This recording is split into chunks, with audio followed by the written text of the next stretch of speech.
Seorang siswi SMP Negeri 9 Maros mengalami insiden tak terduga hingga pihak sekolah meminta bantuan damkar. Jari pelajar tersangkut di lubang kunci pintu kelas saat bermain kunci.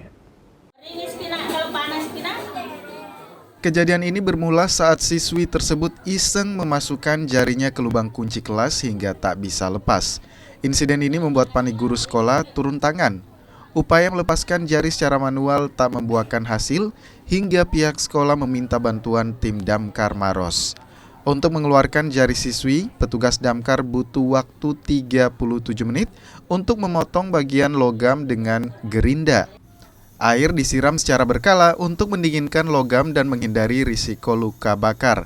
Beberapa kali menahan rasa sakit, jari siswi tersebut akhirnya berhasil terlepas dari lubang kunci tanpa mengalami cedera.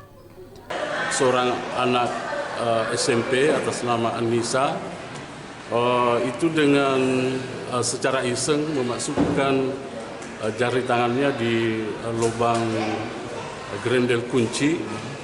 Namun setelah masuk itu tidak bisa keluar.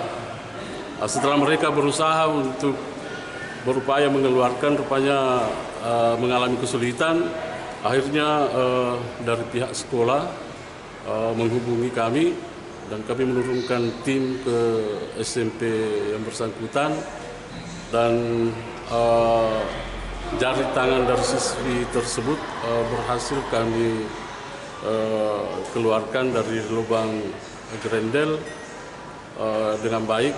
Walaupun kesulitan yang kami hadapi karena lubang grendel itu terbuat dari besi, maka kami terpaksa menggunakan guling drum ini sambil disiram karena guling drum terbuat dari besi sama dengan grendel itu juga dari besi, sehingga dalam waktu jangka sekian menit itu panas. Jadi anggota hati-hati sekali untuk melakukan evakuasi sambil disiram, dan alhamdulillah kurang lebih sekitar 30 menit berhasil kami evakuasi dengan aman.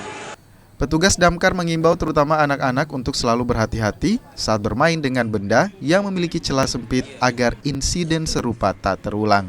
Asis Hamid, Kompas TV, Maros, Sulawesi Selatan.